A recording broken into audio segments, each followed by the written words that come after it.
이제 오늘 주시는 말씀을 자리에 앉으셔서 말씀을 봉독하겠습니다. 앉으십시오. 괜찮습니다. 오늘 주시는 말씀은 느헤미야 4장 15절부터 23절 말씀을 보겠습니다. 구약성경 731페이지에 있습니다. 느헤미야 4장 15절부터 23절 말씀을 제가 봉독합니다. 봉독 끝나고 나면 아멘으로 화답해 주시기를 바랍니다. 봉독하겠습니다. 우리의 대적이 우리가 그들의 의도를 눈치챘다함을 들으니라. 하나님이 그들의 꾀를 펴하셨으므로 우리가 다 성에 돌아와서 각각 일하였는데 그때로부터 내 수하 사람들의 절반은 일하고 절반은 갑옷을 입고 창과 방패와 활을 가졌고 민장은 유다 온 족속의 뒤에 있었으며 성을 건축하는 자와 짐을 나르는 자는 각각 한 손으로 일을 하며 한 손에는 병기를 잡았는데 건축하는 자는 각각 허리에 칼을 차고 건축하며 나팔 부는 자는 내 곁에 섰었느니라. 내가 귀족들과 민장들과 남은 백성에게 이루기를 이 공사는 크고 넓으므로 우리가 성에서 떨어져 거리가 먼즉 너희는 어디서든지 나팔 소리를 듣거든 그리로 모여서 우리에게로 나오라. 우리 하나님이 우리를 위하여 싸우시리라 하였느니라. 우리가 이같이 공사하는데 무리의 절반은 동틀 때부터 별이 나기까지 창을 잡았으며 그때 내가 또 백성에게 말하기를 사람마다 그 종자와 함께 예루살렘 안에 살지니 밤에는 우리를 위하여 파수하겠고 낮에는 일하리라 하고 나나 내 형제들이나 종자들이나 나를 따라 파수하는 사람들이나 우리가 다 우리의 옷을 벗지 아니하였으므로 물을 기르러 갈 때에도 각각 병기를 잡았느니라. 아멘. 찬송하기 전에 매 장립주일 주일 때마다 아름다운 떡을 제공하고 섬기는 성훈 원사님께 감사하는 박수 한번 하겠습니다.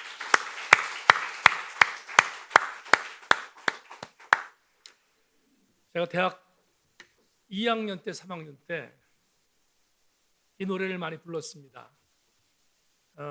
미국의 가스펠송인데 이 곡을 여러분 잘 아시는 윤복희 원사님이 번안해서 가사를 만들었고 이 가사의 내용에 담겨 있는 의미는 굉장히 중요합니다.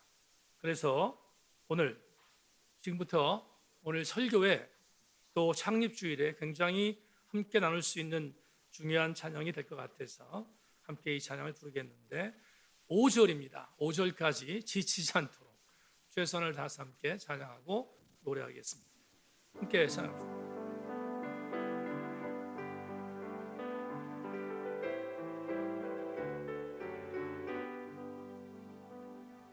나 외로움 또 견뎌나가겠소 바보란 소리를 들어도 좋소 나를 비웃는 그 비웃음들을 주의 사랑으로 받아주겠소 이 모든 것이 힘들다는 것을 주님은 나에게 알려줬소 주님의 사랑은 너무나 넓고 크오 그래서 나는 살아가겠소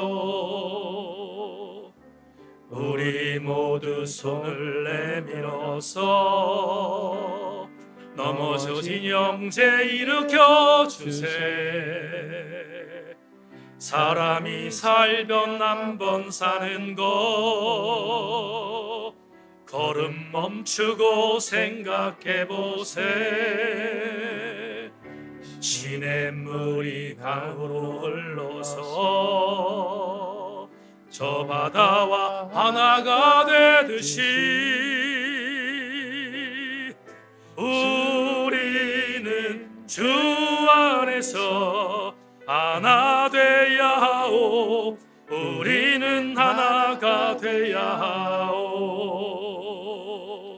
자 우리 모두 손에 손을 잡고 저 험한 벌판을 걸어가세. 가다 보면 폭풍도 지나고 캄캄한 밤도 지나갈 거요. 높은 산 올라갈 때도 있고 푸른 초원도 지나갈 거요. 서로를 위하고 우리가 사랑하며 모든 것을 이겨나갈 거요. 지금까지 내가 한 말들은 배워서 한 말들이 아니요. 옳고 그르고 좋고 나쁜 것은 말 안 해도 우리는 알지 않소. 오죽하면 나 같은 바보가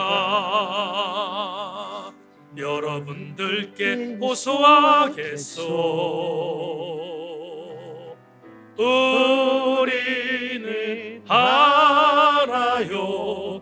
당신과 나도 하나. 우리는 하나가 돼야 하오. 자 옆에 있는 형제 손을 잡소. 우리 모두 노래합시다. 서로 보며 인사도 나누고 우리 모두 함께 결혼합시다. 우리 모두 발을 굽읍시다. 이렇게 모든 것이 맞을 때 우리는 아우 안에서 하나 돼야 하오. 우리는 하나가 돼야 하오. 하나님, 오늘 말씀을 듣고 나면 이 가스펠송의 가사처럼 우리 교회가 하나가 되게 하시고 우리 모두가 하나 되게 하여 주옵소서. 함께 걸으면 힘들지 않습니다.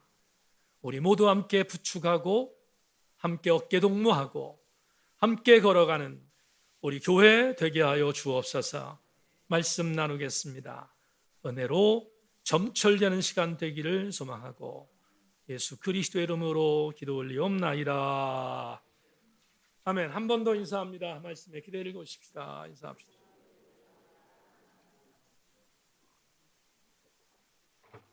우리는 이라는 제목을 갖고 오늘 말씀의 은혜를 함께 나누겠습니다. 부산에 서면교회라는 교회로 전담 사역을 위하여 29살 나이에 사역지를 향해서 내려갔습니다. 당시 제가 섬기던 부산 서면교회는 4명의 전담 전사님들이 사역을 하고 있었습니다. 그리고 전담 전사님들의 사역의 가장 중요한 목회는 신방 사역이었습니다. 섬기던 교회 담임 목사님이 신방에 목을 건 목사님이셨기 때문에 부교육자들은 화요일과 목요일 이틀 동안 유고자들, 결석자들, 약한 자들, 새신자들, 연로한 교우들을 신방하며 화요일과 목요일은 신방 사역을 감당해야 했습니다. 그리고 나면 그 다음 수요일과 금요일은 아침 주례 시간에 담임 목사님에게 지난 화요일과 목요일 신방했던 신방 결과 보고서를 제출해야 했습니다. 당시 제가 섬기던 교회의 신방 룰은 하루에 12가정을 이상 신방해야 했던 것입니다. 29살의 나이에 12가정을 신방하는 신방 스케줄은 가히 살인적이었습니다. 아무리 젊었지만 12가정을 신방하는 것은 고달픈 사역이었고 운전면허가 없어서 또 차도 없기에 버스를 타고 12가정 부산을 누비는 것은 정말 고된 일이 아닐 수 없었습니다. 만에 하나 12가정 신방을 하지 않고 돌아온 날은 그 다음 아침에 담임 목사님에게 군댓말로 곡소리 나야 했습니다.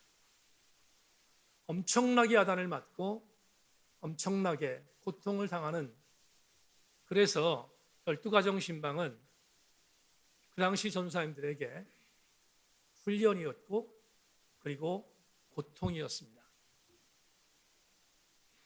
신방을 다녀온 날 집에 들어가면 거의 저녁 늦은 시간이 될 때가 한두 번이 아니었습니다. 그리고 저녁에 들어가면 쌍코피가 터지는 날이 다반수였고, 그리고 입에서는 군내가 나서 아무것도 할 수 없는 그런 고통스러운 나날들이 연속적으로 진행되었습니다. 담임 목사가 되고 나서 마음먹은 것이 있습니다. 나는 신방에 대하여 일을 갈리라 생각했습니다. 그리고 부교육자들에게 신방의 짐을 크게 맡기지 않았습니다. 왜냐하면 제가 경험했던 경험이 있기 때문입니다. 그런데 신방을 하고 마치고 돌아온 날 양복을 입은 채로 그대로 다운돼서 누웠던 경험이 한두 번이 아닙니다. 그때마다 신혼초였던 아내는 제가 벗지 못하는 양말, 제가 벗지 못하는 넥타이, 제가 벗지 못하는 양복을 벗겨주던 일들이 지금도 주마등처럼 스쳐갑니다. 그래서 저는 부산 11개월 동안의 사역에서 신방이라는 그 사역을 생각해 보면 지금도 쓰라린 추억이 아닐 수 없습니다. 아침 새벽 예배를 나가서 예배를 인도하고 출근해서 별이 보이는 시간에 들어가는 일들이 있었기에 지금도 그 추억은 저에게 쓰라린 추억으로 남아 있습니다. 오늘 아침에 여러분과 함께 말씀을 드리는가, 오늘 여러분과 나눌 본문 말씀의 몇 구절이 저를 자극했기 때문입니다. 그 중에 오늘 본문 마지막 절 23절 말씀은 제 전담 전사 사역 시절의 아픈 추억들을 끄집어내는데 조금도 부족함이 없었습니다. 여러분 23절을 자막을 통해서 확인해 주십시오. 나나 내 형제들이나 종자들이나 나를 따라 파수하는 사람들이나 우리가 다 우리의 옷을 벗지 아니하였으며 물을 기르러 갈 때에도 각각 병기를 잡았느니라. 우리의 옷을 벗지 않았다는 말씀이 무슨 의미인지를 이제부터 추적하겠습니다. 정벽 재건의 박차를 가하고 있었던 예매 공동체의 지체들이 왜 옷을 벗지 않았을까? 30년 전에 저 같은 상황이라고 볼 수 없습니다. 그러나 분명한 것은 성벽을 재건하는 유다 공동체의 사람들이 옷을 벗지 않았다고 역사가는 기록하고 있습니다. 왜 옷을 벗지 않았을까? 우리는 오늘 느헤미야 12번째 강해를 진행하고 있기에 이전 강해를 통해서 충분히 추측할 수 있습니다. 예루살렘 성벽을 재건하는 느헤미야의 공동체를 극도로 싫어하여 신경질적인 반응으로 성벽 재건을 반대하는 산발랏, 도비야, 게셈, 그리고 아라비아 사람뿐만 아니라 아스돗 사람까지 포함하여 동서남북의 적대자들이 산재해 있었습니다. 그리고 그 중에 리더로 역할을 감당하던 산발랏은 도비야와 더불어 이제는 말로 성벽 재건을 반대하는 것이 아니라 무력으로 이 성벽 재건을 반대하겠다고 공언했습니다. 그리고 틈만 나면 무력을 동원할 태세가 완비되어 있었던 느헤미야의 적대자들은 준비 중이었습니다. 우리는 지난주 이렇게 무력을 동원하겠다고 하는 산발랏 일당들의 그 공격에 대해서 느헤미야는 리더십을 갖고 흔들리지 않고 본인의 내부적인 부분의 갈등과 외부적인 부분의 갈등들을 추스리고 그리고 다시 최선을 다하여 성벽 재건에 박차를 가했음을 우린 지난주 설교를 통해서 나누었습니다. 그 중에 가장 긴장감이 있었던 것 중에 하나는 지난주에 봤던 13절이 이를 증언하고 있습니다. 13절은 이렇게 증언합니다. 내가 성벽 뒤에 낮고 넓은 곳에 백성이 그들의 종족을 따라 칼과 창과 활을 가지고 서 있게 하고,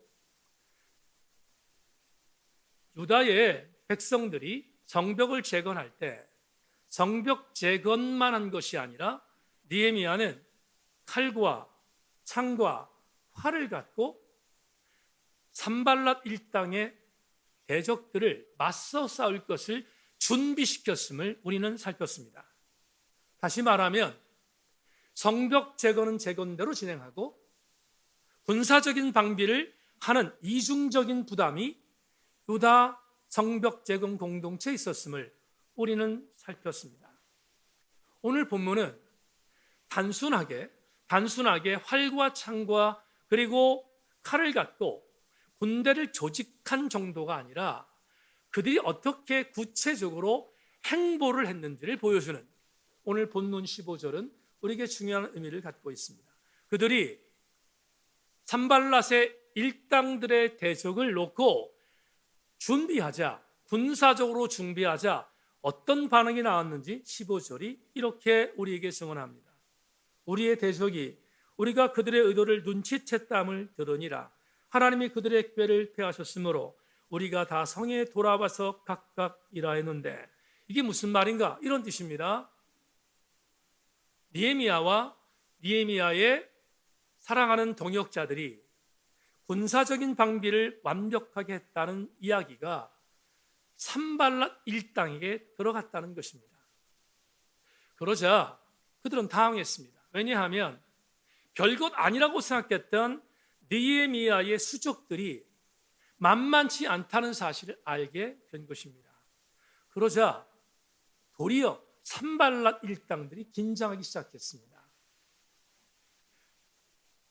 산발랏 일당들은 무력으로 공격하고 싶었지만 만만치 않은 상대가 나타났다는 사실을 인지한 것입니다. 또 하나, 이렇게 느헤미야의 군대가 강하다는 것과 더불어 또 하나 산발랏 일당에게 적지 않은 곤욕을 줬던 일은 또 하나의 역사적 배경을 갖고 있습니다.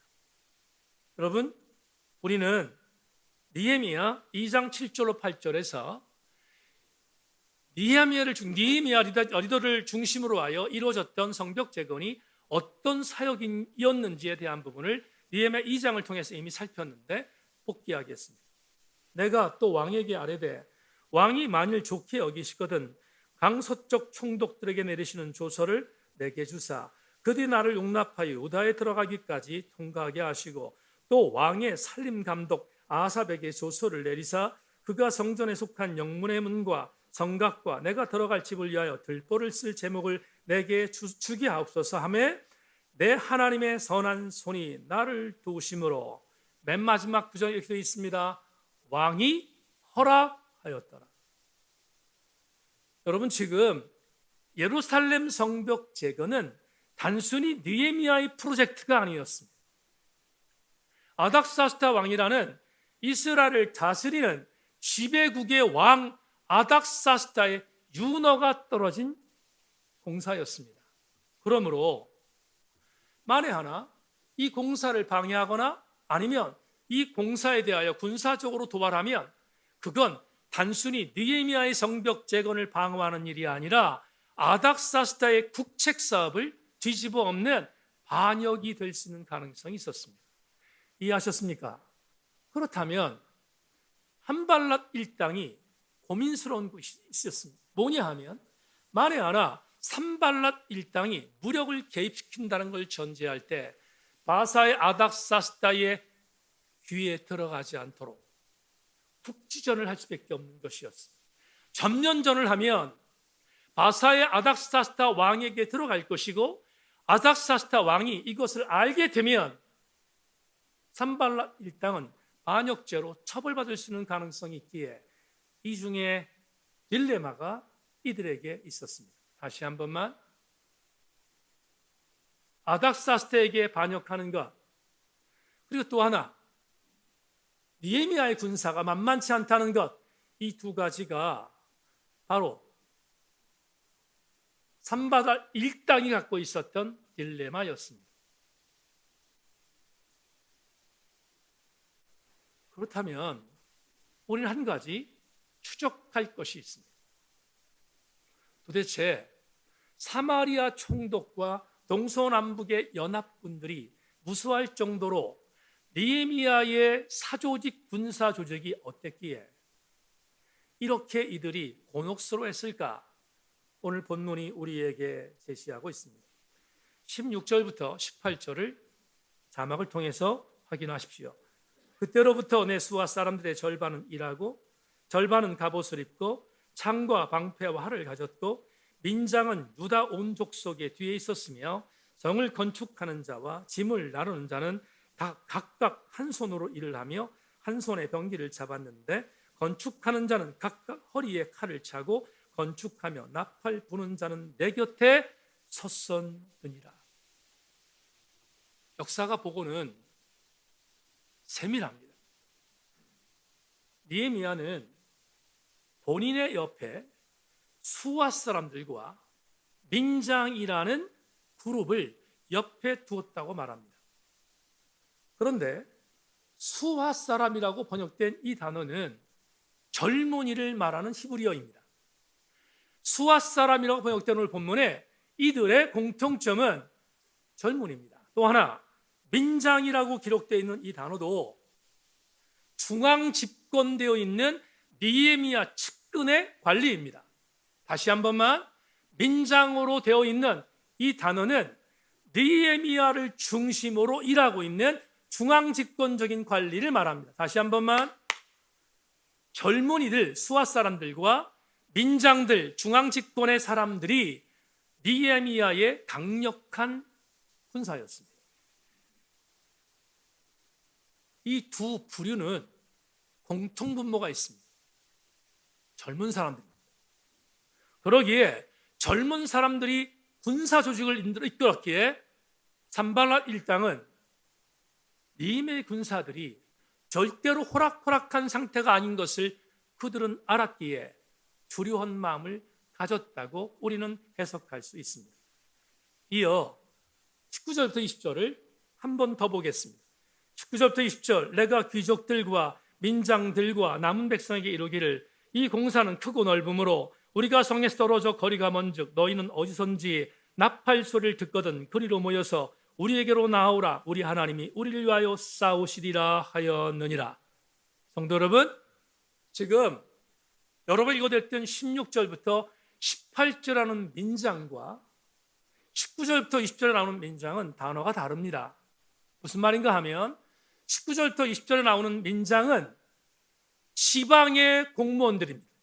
다시 예루살렘에 있는 예루살렘 중앙 집권적인 관리들이 아니라 지방에 있는 관리들입니다. 그러면 이렇게 말할 수 있습니다. 16절부터 19절까지 중앙 집권의 민장들과 지방에 있는 민자들이 하나가 돼서 외부의 공격에 대하여 민감했고, 특별히 이들은 지방에 있는 민장들은 어떤 사람이었는가 하면 나팔을 부른 것을 귀담아 들어야 할 사람들입니다. 왜냐하면 나팔은 산발랏 일당이 공격했다는 것을 알려주는 일입니다. 마치 조선시대에 봉화대에 불을 지피는 것과 같은 똑같은 의미의 관리들인 것을 19절부터 20절이 우리에게 말하고 있습니다. 그렇다면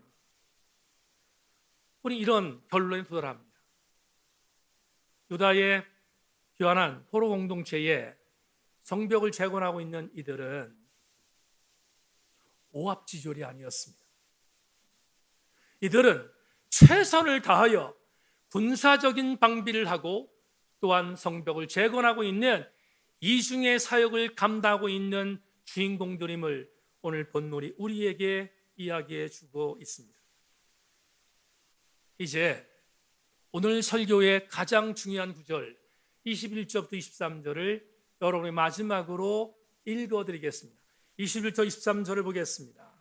우리가 이같이 공사하는데 무리의 절반은 동틀 때부터 별이 나기까지 창을 잡았으며 그때 내가 또 백성에게 말하기를 사람마다 그 종자와 함께 예루살렘 안에서 잘지니 밤에는 우리를 위하여 파수하겠고 낮에는 일하리라 하고 나나 내 형제들이나 종자들이나 나를 따라 파수하는 사람들이나 우리가 다 우리의 옷을 벗지 아니하였으며 물을 기르러 갈 때에도 각각 병기를 잡았느니라. 여러분, 저는 오늘 설교를 목요일 날 초고를 내서 탈고했습니다. 초고를 낼 때 울컥했습니다. 왜냐하면 느헤미야의 리더십도 너무 아름다웠지만 또 하나 느헤미야의 리더십에 순종하는 유다 백성들이 저를 울컥하게 만들었기 때문입니다. 느헤미야가 어떻게 리더십을 발휘했는지 유진 피터슨의 메시지 번역으로 다시 한번 보겠습니다. 우리는 동틀 때부터 별이 뜰 때까지 일했고 우리 가운데 반은 창을 들고 일했다. 나는 또 백성에게 이렇게 지시했다. 밤에는 각 사람이 조수들과 함께 예루살렘 안에 머무르며 보초를 서고 낮에는 일하십시오.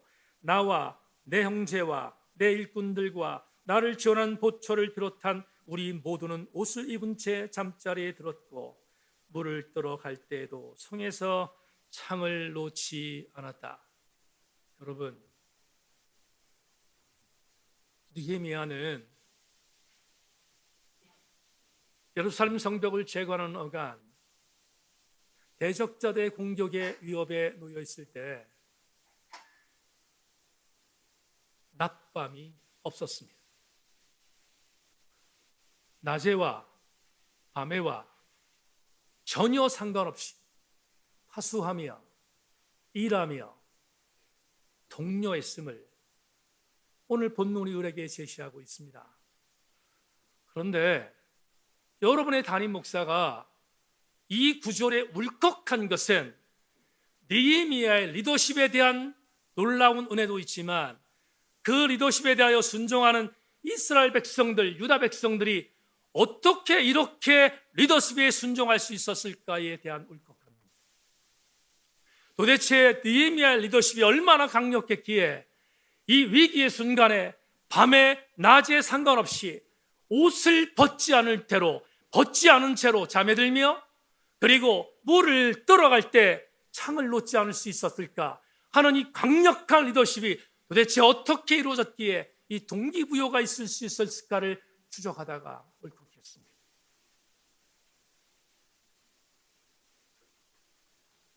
오늘 본문은 우리에게 느헤미야의 리더십이 얼마나 엄청난 리더십인지를 보여주는 단어 하나를 발견하게 됩니다. 그 단어는 오늘 설교 제목입니다. 우리는입니다. 오늘 느헤미야 4장 1절부터 마지막 절까지 무려 12번에 걸쳐서 우리라는 1인칭 복수 대명사가 등장합니다. 우리는 이라는 단어가 느헤미야 4장에 무려 12번이 나옵니다. 여러분, 소영근 박사는 이렇게 추석했습니다. 느헤미야는 4장 전체에서 자주 반복하고 있는 1인칭 복수 우리를 사용하고 있다.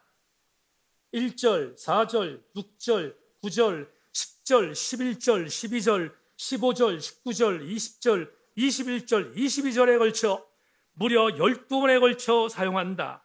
우리라는 용어는 느헤미야와 유다 사람들의 일체감을 의미하는 표현으로 느헤미야 전체에서 4장에 가장 많이 쓰이고 있는 단어이다.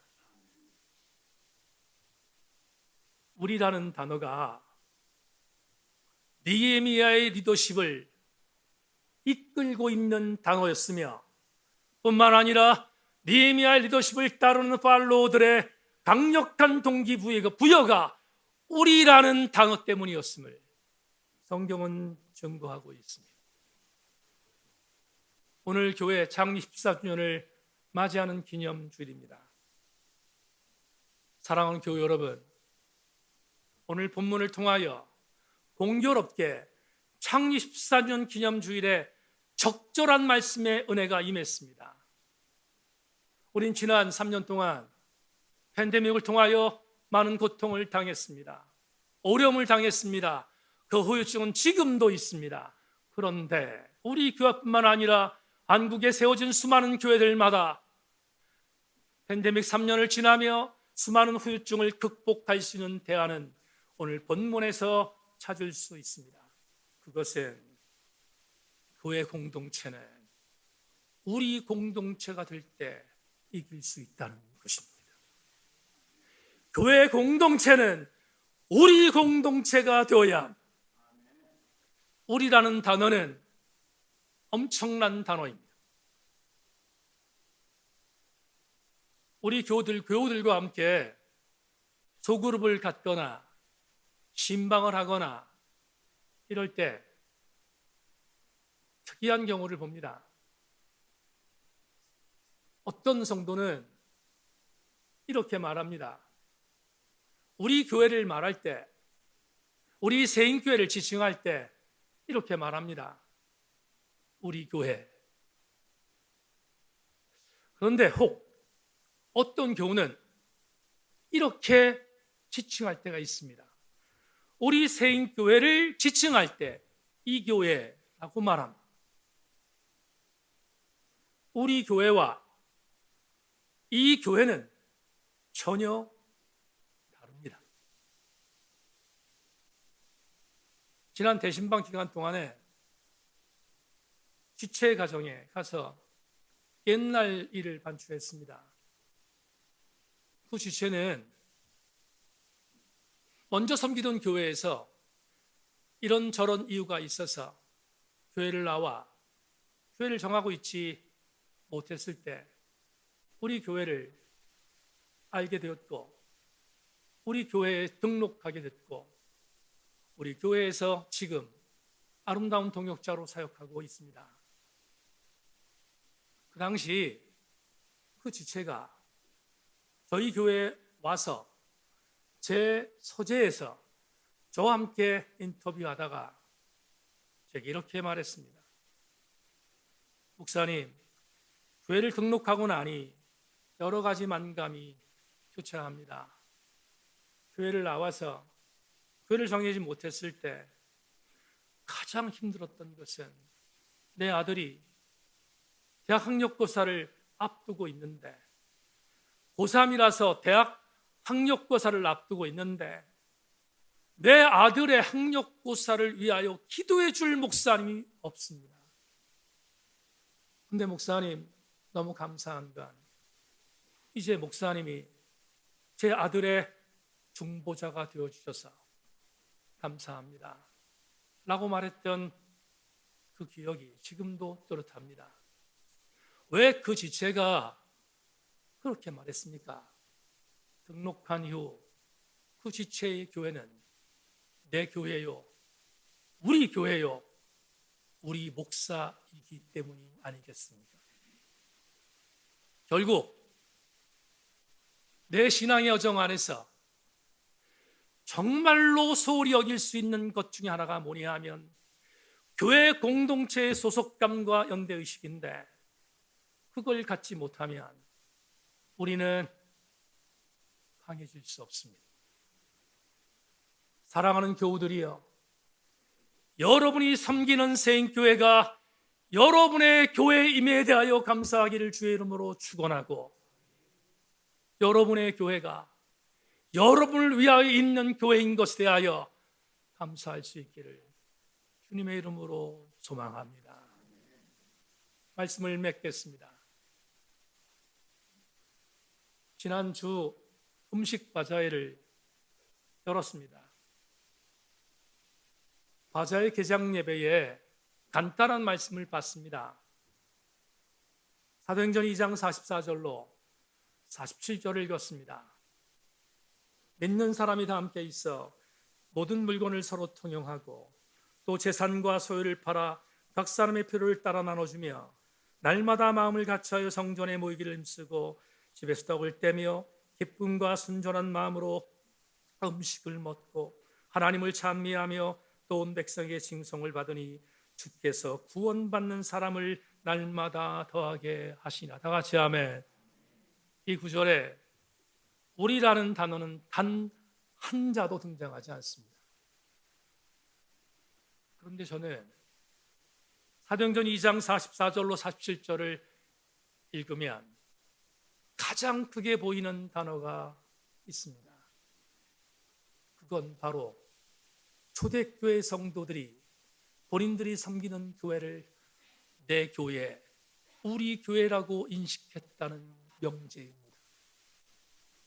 사랑하는 교우들이여,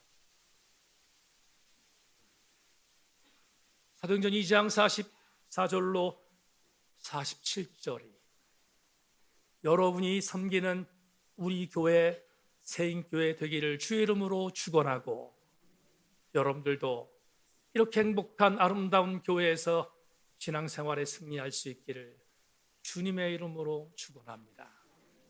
마지막으로 원고에 없는데 갑자기 생각이 나서 말씀을 드립니다. 하나님 나라에서 지금 세인교회를 위하여 중보할 류영란 권사님이 오늘 제게 이렇게 말했습니다. 목사님, 언젠가 한번 새벽 예배를 참석하기 위해서 교회에 들어오는데 우리 세인교회가 내 교회인 것이 너무나 행복합니다 라고 고백했습니다. 저는 지금도 금성을 지나가다 보면 수목공원 앞을 지날 때 류영란 권사님이 기억납니다. 그 권사님의 교회 사랑은 이루 말할 수 없었습니다. 어디 류영란 권사님 뿐이겠습니까? 여기에 있는 연로하신 권사님, 장로님, 우리 사랑하는 집사님들 모두가 내 교회의 사랑을 갖고 달려왔기에 지난 14주년, 14년 동안 하나님의 교회가 여기 있을 수 있었음을 감사하고 앞으로 우리 교회가 우리 교회로서 내 교회로서 흔들리지 않는 영성을 갖고 주님 오시는 그날까지 힘있게 달려가는 우리 교회 세인교회 되기를 주님의 이름으로 축원합니다.